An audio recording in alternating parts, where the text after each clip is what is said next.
Hey guys, welcome to another video.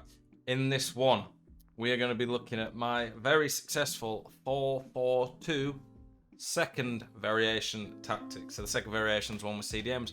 I hit my 5th 30-0 of the year on Weekend League this weekend with these tactics. So I'm going to show you the tactics I go to from chasing a game and the tactic I go to when I'm seeing out a game. I'll explain it in depth, what type of players you want in each position, all that, so you get a good grasp of the tactic. And then if you've not actually seen me play live using the tactics, check out one of my streams, or go watch the live session back where I analysed the game and I showed you all parts of the tactic. So this is the team. I used to have R9 and Vieira, but right now you can see I've got a lot of coins that I'm saving. So the tactics are pretty important. Tactics can make a big difference in the way that you play. These tactics, I'm recording this as of the day of the new patch. They could change based on the AI blocks. I don't think this one will change too much, but the ultra defensive, the 4-2-3-1-2 that I see games out in, drop back 1 depth, that could be affected by the new patch. I'm not sure. We might not want to drop so low and be on drop back if blocks aren't as good, but we'll have to see. Anyway, 4-4-2-2 is my main tactic. I have press on heavy touch because I just think press on heavy touch gets more things to go your way. It makes them play more bad passes. You get in the face more. I think the best way of playing at this game is being aggressive and getting in your opponent's face. If you've not watched the Text Masterclass, then you need to go watch it. If you have watched it, you'll know what Tex is on about, or what I'm on about here. That Tex repeats it a lot, that he wants to be aggressive and dominant so he can dominate his opponent. If you're struggling with this tactic, then you can lower the depth, maybe go to balanced, but I do think long term getting good at this will make you better at the game. 5 width, I don't want any higher because I just don't want to be too open in the middle, but I don't want to go much lower and no lower than 4 because I don't want to have lots of space out wide. The 5 depth, I've experimented with 6-4, either work quite well. You just want to be careful. You don't want a situation where you're so deep you invite a lot of pressure on when you're trying to press. And you don't want a situation where you're so high up that you're just easy to get in behind. My offensive style being balanced, 5-5 is just very standard. I just find it works quite well. It's more the instructions that affect the attack, in my opinion. Then corners, free kicks I have on 1-1. Because I just don't really want to get counter-attacked at most parts of the game. So my 2 strikers, stay central, stay forward, mix attack. You could experiment with balanced width, but because I've got 2 naturally wide players in the left mid and right mid, I don't really want to be doing anything other than having them stay central and just being the focal point of the attack. I experimented before with getting behind, but they just started to seem to make too many runs in behind. It worked well at the start, but now people drop a bit deeper. You don't want your players trying to get behind when they're like 6 yards out.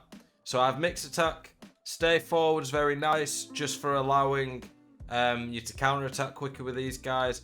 And even if you put them on comeback on defense, all it does is lower their stamina, but doesn't really help them to counter attack properly anyway. My left mid, same as my right mid. Come back on defense. Balanced width, because I want them to cut inside sometimes, but I also want them to offer good width. Getting behind so they can pin fullbacks in counter attack. The left mid and right mid, one of the reasons they work so well is that they just pin fullbacks in. And when they pin the fullbacks, it gives you 2v2 in the middle a lot of the time. And most people don't switch the CDMs to cover the strikers, so you do get that 2v2. That's why you need to switch your CDMs a lot.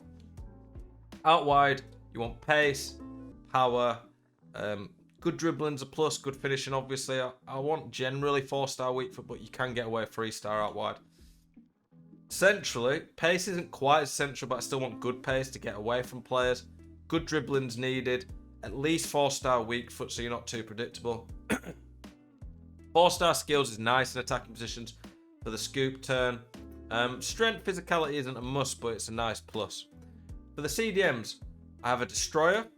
He's on cut passing lane, stay back while attacking cover centre.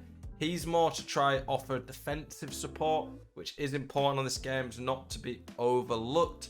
And then for my other CDM, Bruno, balanced cover center, because I want someone who's going to attack as well. This is my creator. So for the creator, I want at least a 4-star weak foot, fairly fast, can shoot, pass, dribble, but also okay at defending. For this CDM, I want someone who can defend really well.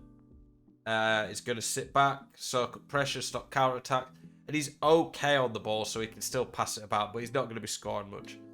And then stay back on all my defenders, but conservative interceptions on my fullbacks. Simply put, I think when they're not on conservative, they just dive in a bit too much. The new patch is apparently buffing interceptions, so we'll have to see. My ultra attacking to come back into games. It's rare I use this. I only really use this if I'm like 2 goals down with like 30 minutes to go. Otherwise, I might just flick team press on a bit. Constant pressures like having team press. Pretty high width. 10 depth. I want to get really aggressive, get in their face because I'm desperate to win the ball back. Yes, you might get counter-attacked on, but it's hard for them to get out of the press. Fast build-up for the offensive playstyle. I don't like it in general, but when I'm winning the ball so high up the pitch, it's important that I can counter-attack pretty quick. But yeah, the fast build-up is important. It makes a big difference, in my opinion, in this because you get the ball and attack straight away. High width. Not too high though, because I still want men in the middle. Lots of players in the box, lots of corners, free kicks, just so I'm very attacking basically. I want the forwards on getting behind this time because we're trying to counter attack fast. Get forward on my 2 CDMs, outside centre mids. I want my middle centre mid on balance so he does defend a bit. Balanced on the fullback or wing backs even, so they join in the attack. And then the 3 centre backs stay back while attacking, but everyone else basically is attacking. And the wing backs offer the width. You might think that, going back to it, 5 backs defensive, but the way I set it up, it's very attacking. But I like having 5 backs so I can still have 3 centre backs. My ultra defensive, this is what I'm seeing out again late on. I don't want to concede. I want to just keep the ball. Is this one. You might think, why are you not going possession?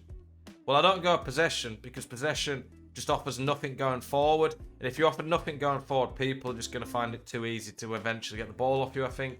Long ball allows me to counter-attack, but doesn't force my players to all just run forward like fast build-up. High width to keep the ball. The 4-2-3-1-2 is very defensive, but has lots of width, players in different positions to keep the ball. 1 depth, I might be changing this if the blocks are not as good anymore. But 1 depth drop back, it's very hard to break down, especially in bad gameplay for people. The instructions, other than Cantona, stay forward because he's my striker. I want him to be a counter-attacker. It's come back on defense on all the players, basically. Stay back on my 2 CDMs.